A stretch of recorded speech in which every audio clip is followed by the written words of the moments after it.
আমার মরণ আসিবে কখন কেউ তো জানে না। আমি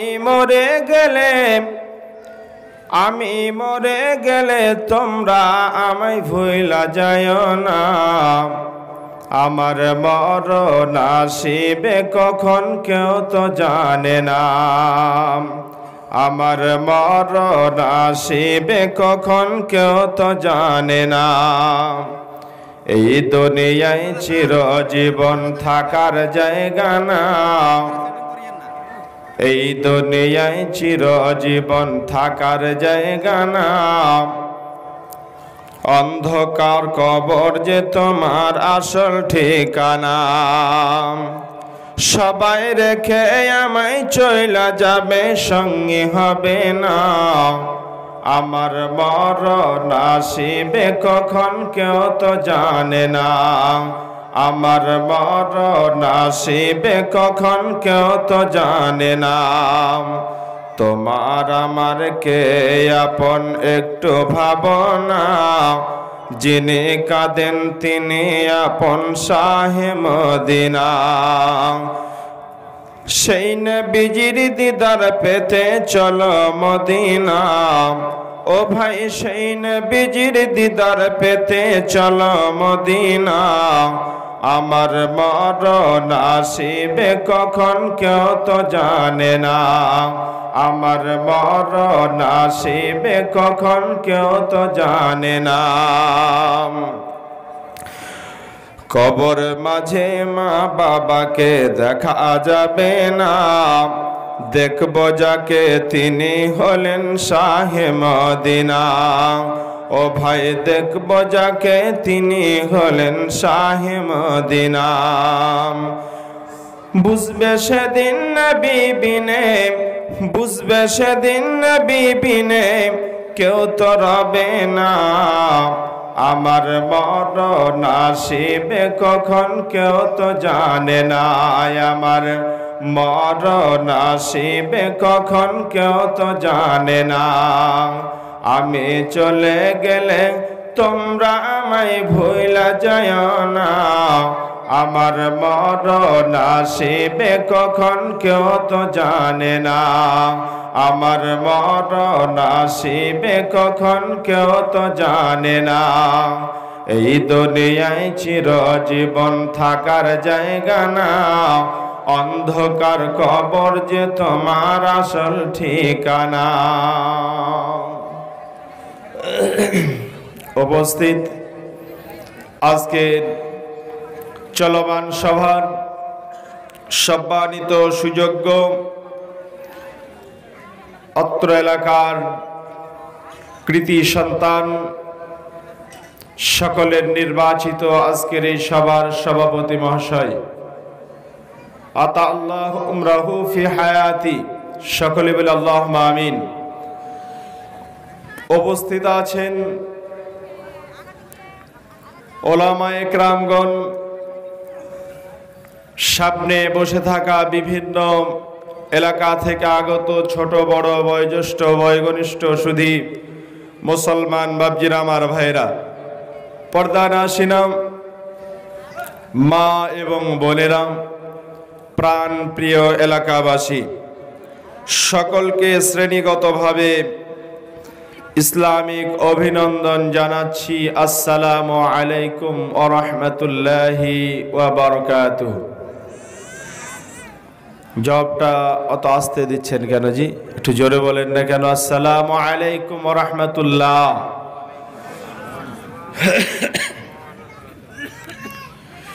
আমরা আল্লাহ তাআলার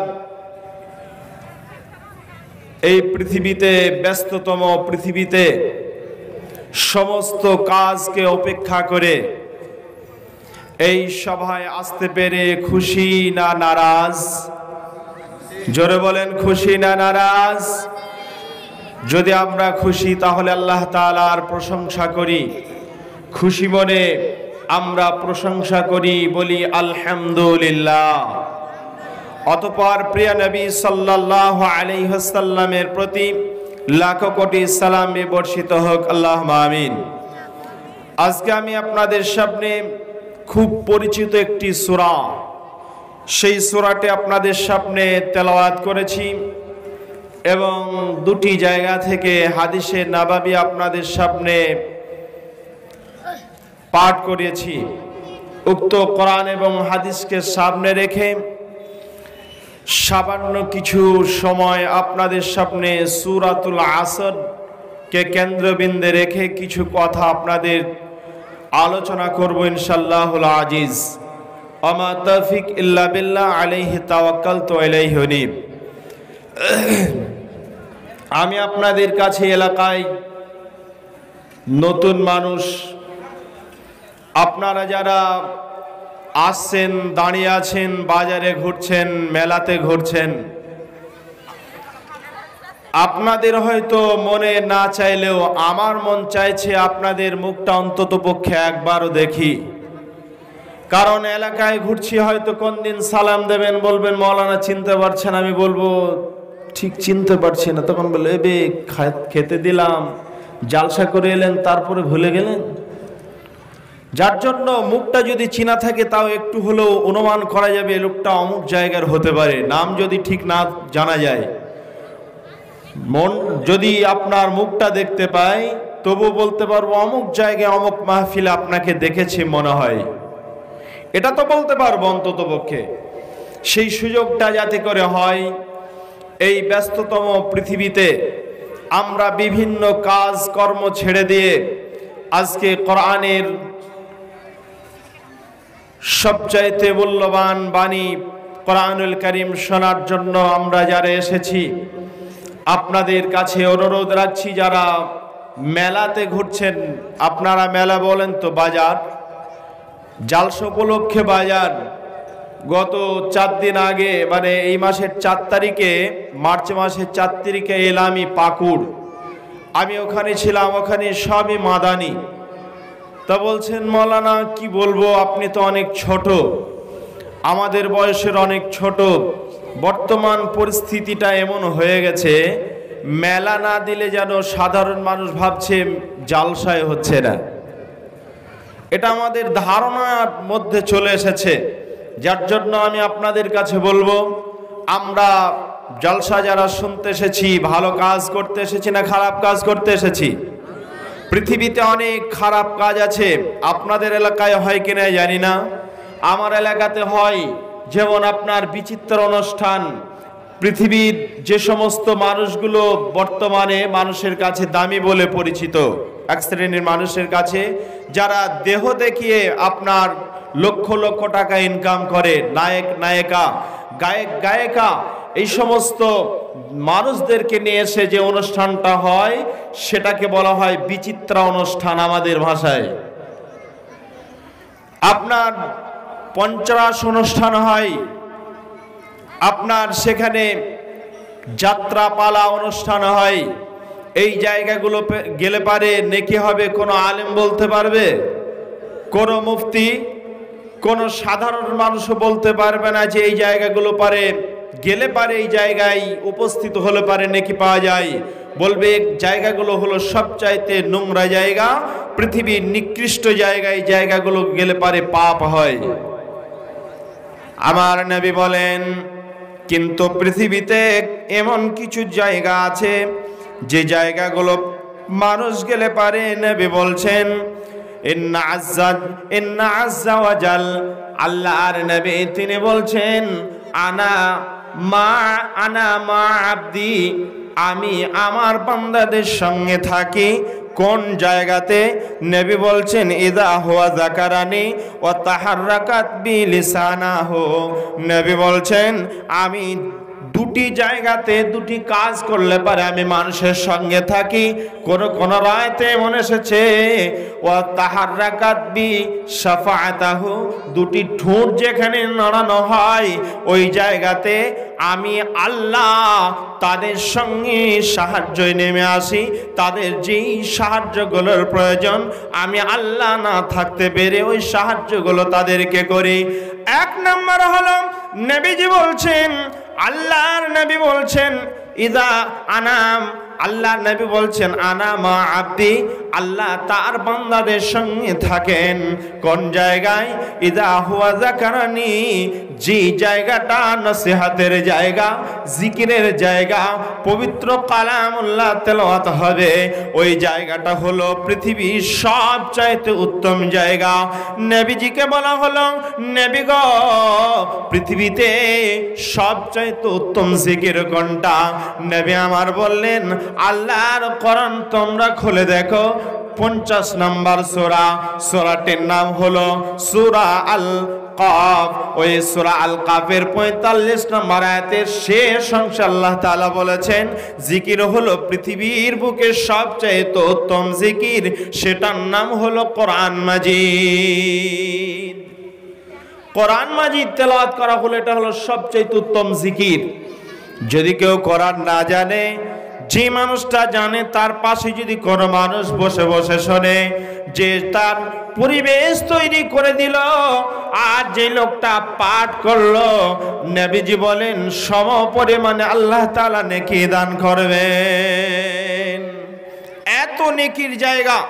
আর আমরা যারা রাস্তাতে ঘুরছি, এই মাহফিলে না এসে আমি আপনাদের উদ্দেশ্যেই কথাটা বললাম, ভাইরা আমার, আপনারা আর পিছিয়ে না থেকে এই সভাতে এসে চুপচাপ বসে যান। আমি আপনাদের সামনে খুব পরিচিত একটি সূরা, সূরাটির নাম হলো সূরাতুল আসর। সূরাটির নাম কি? সূরাতুল আসর। কোরআনুল কারীমের সবচাইতে ছোট্ট সূরাটির নাম হলো সূরাতুল কাউসার। সূরাতুল কাউসার হলো কোরআনুল কারীমের সবচাইতে ছোট্ট সূরা, আর কোরআনুল কারীমের সবচাইতে বড় সূরা যেটা, সেই সূরাটির নাম হলো সূরাতুল বাকারা। কি বললাম? সূরাতুল বাকারা হলো সবচাইতে বড় সূরা, যেখানে 286টা আয়াত আছে। আর সবচাইতে ছোট্ট সূরা আছে কোরআনুল কারীমের 3টে। কয়টা? কটা বলেন? 3টে। ওই 3টা যে আছে, ওই 3টা সূরার আয়াত সংখ্যা হলো 3। এক নাম্বার হলো সূরাতুল আসর, এর হলো আয়াত সংখ্যা 3। এটা কোরআনুল কারীমের সিলসিলা অনুযায়ী 103 নাম্বার সূরা, এর আয়াত সংখ্যা হলো 3। আর কোরআনুল কারীমের 108 নাম্বার সূরা আছে, সেই সূরাটির নাম হলো সূরাতুল কাউসার। সূরাতুল কাউসারে আল্লাহ তাআলা 3টা আয়াত দিয়েছেন, কিন্তু এর শব্দ আর বর্ণ, যাকে অক্ষর বলি আমরা, অক্ষর দিক থেকে আর শব্দের দিক থেকে পার্থক্য আছে।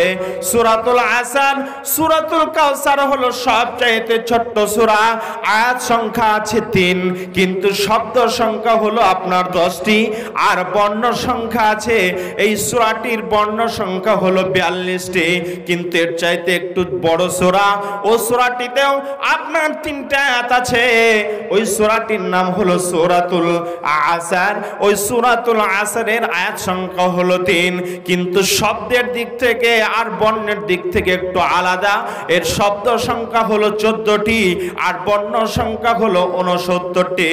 আর যদি আমরা 70টি, কেউ কেউ বলেছেন, কেউ কেউ 69 বলেছেন।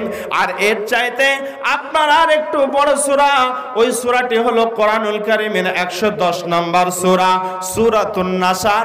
এই সূরাতে আল্লাহ তাআলা আয়াত সংখ্যা দিয়েছেন 3টি, কিন্তু আপনার শব্দ সংখ্যা রয়েছে এই সূরাটিতে 19টি।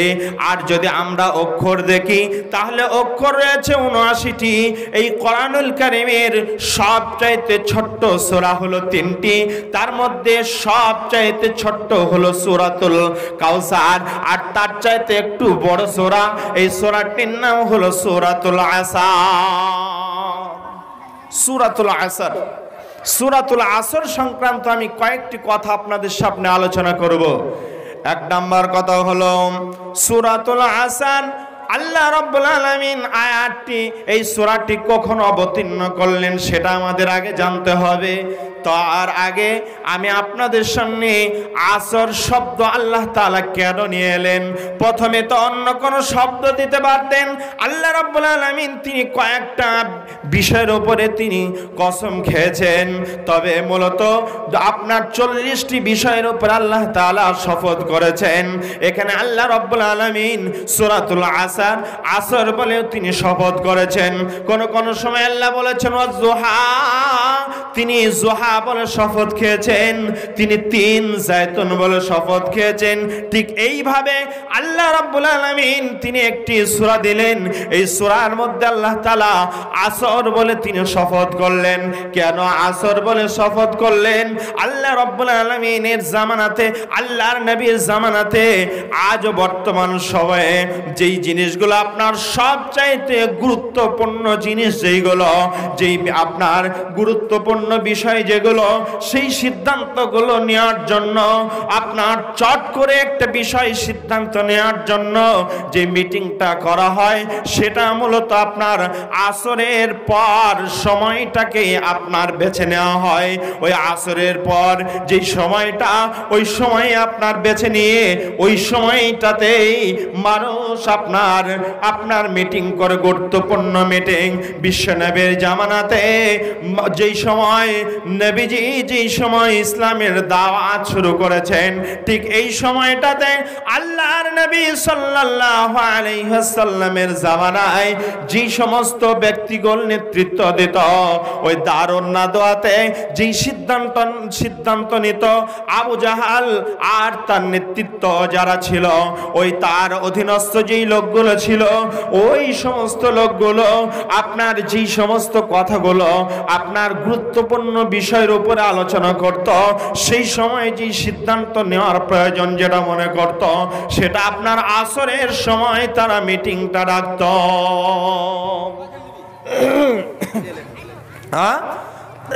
আসরের সময় তারা মিটিংটা ডাকতো। এজন্য আল্লাহ রাব্বুল আলামিন তিনি আসরের কসম খেয়েছেন, নবীকে মারতে হবে, নবীর জীবন শেষ করে দেওয়ার জন্য দারুন নাদওয়াতে মিটিং করবে। সেটাও যে সময়, সেটা হলো আসরের সময়। এইভাবে আল্লাহ তাআলা আসরের তিনি কসম খেয়েছেন। শুধু এখানেই শেষ নয়, আসর মানে হলো সময়, আসর মানে হলো আপনার আসরের সময়, আসর মানে হলো আপনার কোন মুফাসসির বলেছেন আসর মানে হলো সময়, আসর মানে হলো আপনার কাল, আসর মানে হলো কেউ বলেছেন জীবন। সূরা আসরের মধ্যে আল্লাহর নবীর একজন সাহাবী তিনি বলছেন আসর সূরাটির মধ্যে। আর একজন সবচাইতে আপনার মুহাদ্দিস ছিলেন যিনি ইমাম শাফি রাহমাহুল্লাহ আলাইহি, তিনি বলেছেন যদি কোনো মানুষ কোরআনুল কারীমের 114টি সূরার মধ্যে 113টি সূরা যদি সে মানুষটা যদি না পড়ে, শুধু আসর সূরাটি যদি সে আমল করে, বাস্তবায়িত যদি করতে চায়, তাহলে তার জীবনের জন্য সূরা আসরটাই তার জন্য যথেষ্ট হবে। আর অন্য কোন সূরা তার প্রয়োজন হবে না। তার জীবদ্দশায় সূরা আসরটাই তার জন্য আপনার এনাফ হয়ে যাবে, তার জন্য যথেষ্ট হয়ে যাবে। এই জন্য সূরা আসরের কথায় বলা হয়েছে। একজন সাহাবীর সঙ্গে আর একজন সাহাবীর যখন দেখা হতো, তখন একজন সাহাবীর সঙ্গে আর একজন সাহাবীর দেখা হলে সর্বপ্রথম সালাম বিনিময় করতেন, বলতেন আসসালামু আলাইকুম ওয়া রাহমাতুল্লাহ। সালাম দেওয়ার পর বলতেন ভাই আমি একটি কোরআনের আয়াত তোমাকে শোনাচ্ছি, একটি ছোট্ট সূরা তোমাকে শোনাচ্ছি। এরপরে সূরাতুল আসর একজনকে শোনাতো, সে আবার যে শোনালো তাকে শোনাতো, একজন আরেকজনকে শোনানোর পর একে অপরকে শোনাতো। তারপরে সেখানে দুনিয়াভি কোনো কথা থাকলে সেটা বলতো। এরপরে তারা সেখান থেকে বিদায় নিয়ে চলে যেত, যতক্ষণ পর্যন্ত সূরা আসর সেখানে তেলাওয়াত না হতো, একজন আরেকজনকে সূরা আসর পাঠ করে না শোনাতো, ততক্ষণ পর্যন্ত সেখান থেকে একজন আরেকজনের সঙ্গে দেখা হলে কথা বলতো না, সেখান থেকে কেউ কাউকে ছেড়ে যেত না। এটা হলো সূরাতুল আসর। সূরাতুল আসর সময়ের কসম করলেন, সময়টা কি, সময় এত গুরুত্ব কেন, সময়ের কসম কেন আল্লাহ তাআলা করলেন? ভাইরা আমার, একজন মুফাসসির তিনি বলছেন সময়টা হলো পৃথিবীর মধ্যে সবচাইতে আপনার গুরুত্বপূর্ণ। একটা সময় আপনার একটা সেকেন্ড আপনার জীবন থেকে চলে যাচ্ছে মানে আমি যেই কথাটা বললাম 1 ঘন্টা সময়ের মধ্যে একটা কথা যে বললাম এটা আপনার পাস্ট হয়ে গেল, অতীত হয়ে গেল।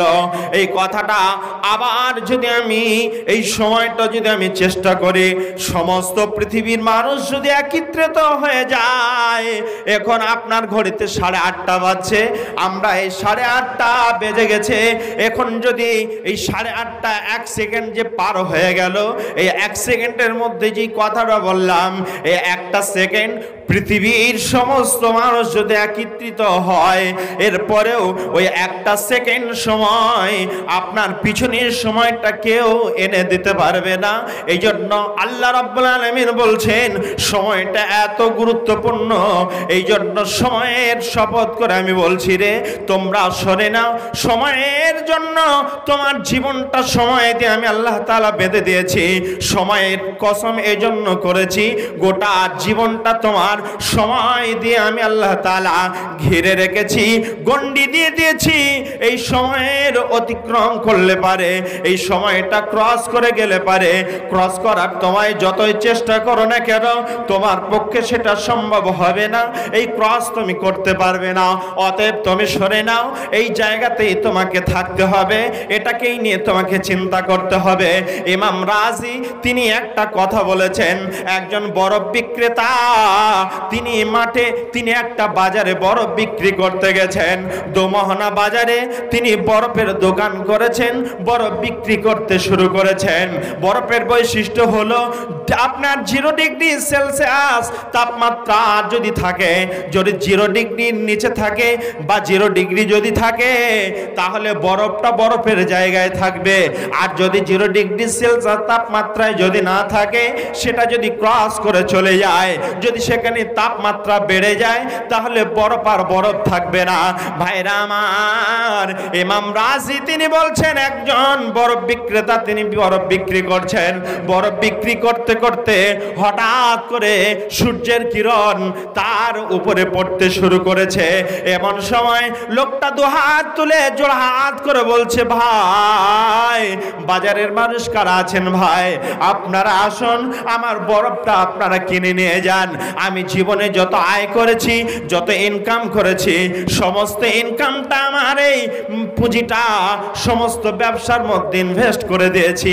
আমার একমাত্র ব্যবসা, আমার সমস্ত ইনভেস্ট যেটা করেছি যেই ব্যবসাটাতে, সেই ব্যবসাটার নাম হলো বরফের ব্যবসা। অতএব বরফের ব্যবসায় আমার জীবনের পুঁজিটা সব যেটাই আমি সঞ্চয় করেছি, যেটা আমি গুচ্ছিত করেছি, সবটাই বরফের এই ব্যবসাতে আমি ইনভেস্ট করেছি। অতএব ভাই কে আছো আমার প্রতি দয়া করো, আমার প্রতি একটু রহম করো, আমার এই বরফের যে ব্যবসা বরফ বলতে শুরু করেছে রে ভাই, বরফটা নিয়ে যাও, তোমরা সংরক্ষিত ভাবে রেখে দাও, আর বরফ আমার কাছে থাকবে না। বরফ যদি গলে যায় আমার জীবনের পুঁজি সব গলে যাবে, আমি আর ধরে রাখতে পারবো না, আমার খাদ্য খাবার সন্তানদের আমি ঠিকঠাক মেনটেন করতে পারবো না। অতএব কে আছো ভাই, তোমরা আমার বরফটা কিনে নিয়ে যাও। এই কথাটা ইমাম রাজি তিনি শুনলেন, তিনি আস্তে আস্তে ওই বরফ বিক্রেতার কাছে গেলেন, যার পর লোকটার কথাটা খুব মনোযোগ সহকারে শুনলেন। এবার ইমাম রাজি তিনি বলছেন, ভাই আমি তোমার এই আহ্বানে সাড়া দিয়ে তোমার কাছে এসেছি রে ভাই, তবে আমি তোমার এই সাড়া দেওয়ার ফলে আমি কোরআনের একটা সোনালী সূরা, যে সূরাটির নাম হলো সূরাতুল আসর, ওয়াল আসরে ইন্নাল ইনসানা লাফি খুসরে। আল্লাহ রাব্বুল আলামিন শপথ করেছেন সময়ের, শপথ করেছেন কালের, শপথ করেছেন জীবনের। অতএব ওই শপথের ওই সময়ের কসম করে আল্লাহ তাআলা বলছেন ইল্লাল্লাযিনা আমানু, আল্লাহ রাব্বুল আলামিন বলছেন ইন্নাল্লাযিনা ওয়াল ওয়াল আসরি ইন্নাল ইনসানা লাফি খুসরে, নিশ্চয় পৃথিবীর সমস্ত মানুষ ক্ষতিগ্রস্তর মধ্যে, ইল্লাল্লাযিনা, কিন্তু এই মানুষগুলো নয়, ইল্লাল্লাযিনা আমানু, যারা ঈমান নিয়ে এসেছে, ওয়া আমিলুস সলিহাত, এবং সৎ কাজে আঞ্জাম দিয়েছে, ওয়া আমিলুস সলিহাত ওয়া তাওয়াসাউ বিল হাক্কি, এবং হকের জন্য মানুষকে উৎসাহ করেছে, হকের সহিত মানুষকে উদ্বুদ্ধ করেছে, ওয়া তাওয়াসাউ বিস সাবরে, ধৈর্যের সহিত মানুষকে হকের প্রতি আহ্বান জানিয়েছে। আল্লাহ রাব্বুল আলামিন এই কথাটা সূরাটির মধ্যে দিয়েছেন। এবার ইমাম রাজি বলছেন, ভাই ও বড় বিক্রেতা ভাই, আমি তোমার এই খবর শোনার পর, এই আওয়াজটা শোনার পর আমি থাকতে পারলাম না, তোমার কাছে এলাম। তবে তুমি শুনে নাও, এই তোমার আওয়াজ থেকে আমি কোরআনের একটি সূরার তাফসীর আমার কাছে স্পষ্ট হয়ে গেছে।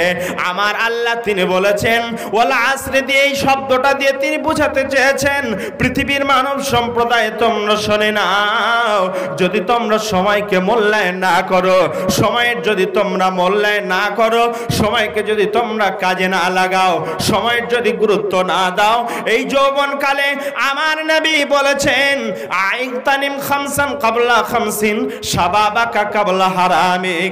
নবী বলছেন উম্মত রে শুনে নাও, কিয়ামতের দিনে আমি আল্লাহ তাআলা, নবী বলছেন আমার আল্লাহ কিয়ামতের দিনে পাঁচটা তার বান্দাদেরকে পাঁচটা প্রশ্ন করবেন।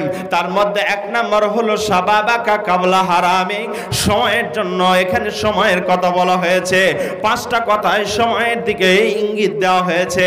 এক নম্বর হলো শাবাবাকা কাবলা হারামিক, যুব সম্প্রদায় তোমরা শুনে নাও, তুমি যৌবন কাল পেয়েছো, এই যৌবন কালটা কাবলা হারামিক, তুমি হারিয়ে যাওয়ার পূর্বে এই যে তোমার যৌবন কালটা তোমাকে দেওয়া হয়েছে, শাবাবাকা, তুমি যে যুবক হয়েছো, এই যুবক যে রয়েছো, এটা হারিয়ে ফেলার পূর্বে এর মূল্যায়নটা তুমি করার চেষ্টা করো।